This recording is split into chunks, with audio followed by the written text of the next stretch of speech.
There's a moment every technician runs into sooner or later. You plug in your interface, open Techstream, turn the ignition on, and you just know within the first few seconds whether the day is going to be smooth or painfully slow. The connection either locks in clean and stable, or it hesitates, glitches, and makes you question the cable in your hand. And that's exactly why the debate between the Xhorse MVCI Pro Plus and the Openport 2.0 still matters for anyone working with Toyota Techstream. Welcome back to Baabji Motors. I'm Hussein, and today we're breaking down a very practical question that comes up in real workshops. If you're choosing a J2534 interface for Toyota Diagnostics and programming, should you go with the newer Xhorse MVCI Pro Plus or stick with the well-known Tactrix Openport 2.0? This video is purely for educational and informational purposes, meant to help technicians and learners understand the tools better. Always follow manufacturer guidelines and local regulations when working on vehicles. Now here's the real question I want you to think about and answer in the comments later. Is the newer hardware actually solving real-world problems, or are we just being impressed by marketing? Let's start with some context. Toyota Techstream is designed to work with J2534 compliant devices. In theory, any properly implemented J2534 pass-through device should communicate with Toyota vehicles for diagnostics, ECU programming, customization, and calibration tasks. In reality, compatibility on paper and performance in the workshop are two very different things. The Tactrix Openport 2.0 has been around for years. It built a reputation mainly in tuning communities, especially for Subaru and Mitsubishi platforms. It supports CAN ISO 9141, KWB 2000, and several other protocols. For a long time, many technicians use it successfully with Techstream. However, some users have reported limitations depending on vehicle generation and software version. On certain Toyota models, especially newer CAN-based architectures, connection speed can feel slower.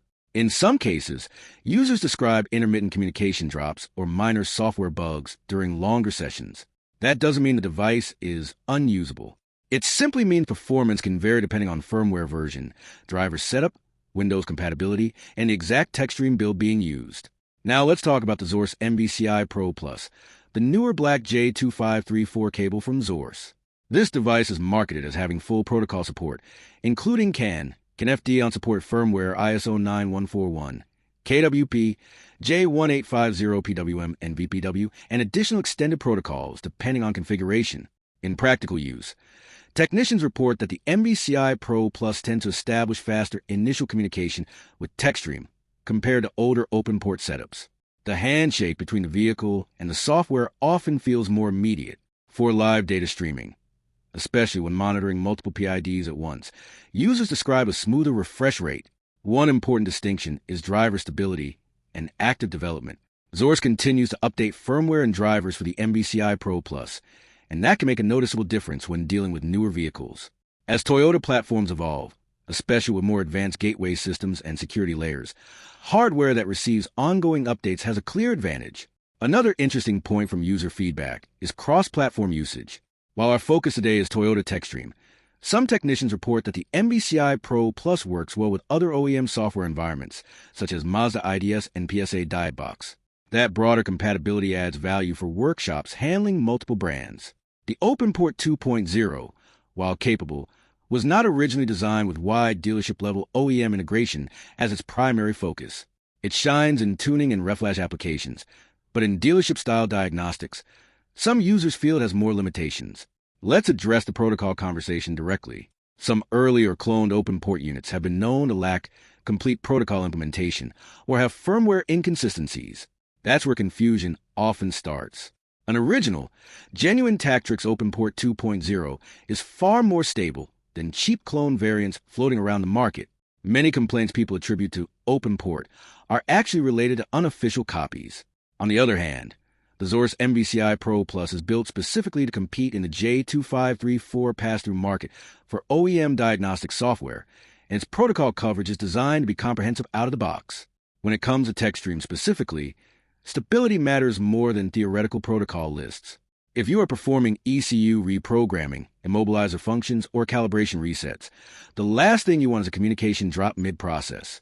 In real-world feedback, users describe the MVCI Pro Plus as having fewer connection interruptions and fewer random software crashes when paired with properly installed Techstream on a compatible Windows environment. That stability can translate into confidence during critical programming operations. However, let's keep this balanced. The Openport 2.0 still has strong advantages. It is widely supported in the tuning ecosystem. It has mature documentation. Many technicians already own one. For basic diagnostics, DDC reading, clearing, and standard live data viewing on many Toyota models, it can perform perfectly well when properly configured. If you already have a genuine unit, and it works reliably in your setup, there may not be an urgent need to switch. Where the Xhorse MVCI Pro Plus begins to stand out is in workshops that regularly handle newer Toyota platforms, hybrid systems, advanced body modules, and programming tasks. Faster connection times, broader protocol implementation, and active firmware development can reduce troubleshooting headaches. And in a busy workshop, time saved per vehicle adds up quickly. There is also the build and hardware feel. Many users comment that the MVCI Pro Plus feels more purpose-built as a professional diagnostic interface rather than a tuning adapter adapted for dealership software. Cable shielding, connector robustness, and overall enclosure quality matter when you are plugging and unplugging multiple times per day. So which one should you choose?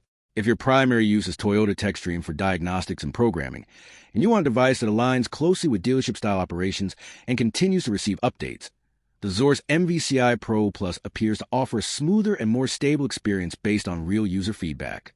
If you already own a genuine Openport 2.0 and mainly perform standard diagnostics or tuning-related tasks, it can still be a capable tool when configured correctly. Earlier, I asked whether newer hardware actually solves real workshop problems or just looks impressive on paper. In this case, the answer leans toward yes, it does solve practical issues.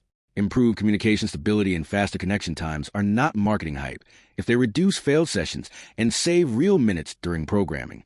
Personally, I believe that investing in stability is smarter than saving a small amount up front. When you are performing ECU flashing or critical calibration work, reliability is not optional. But I also understand technicians who prefer sticking with tools they already know and trust. That's where experience and comfort come into play. I'd love to hear from you. Have you experienced connection issues with Techstream using Openport, or has your setup been rock solid?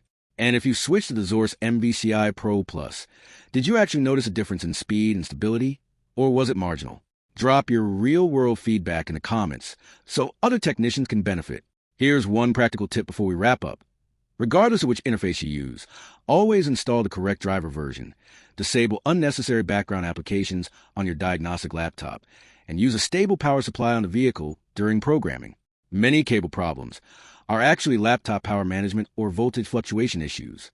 If this breakdown helped you see the differences more clearly, let's aim for 1,000 likes on this video and at least 100 detailed comments sharing your experience. Only a small percentage of viewers are actually subscribed, and subscribing genuinely helps Baabji Motors grow, reach the #1 spot in our niche, and continue producing deep, workshop-level analysis like this.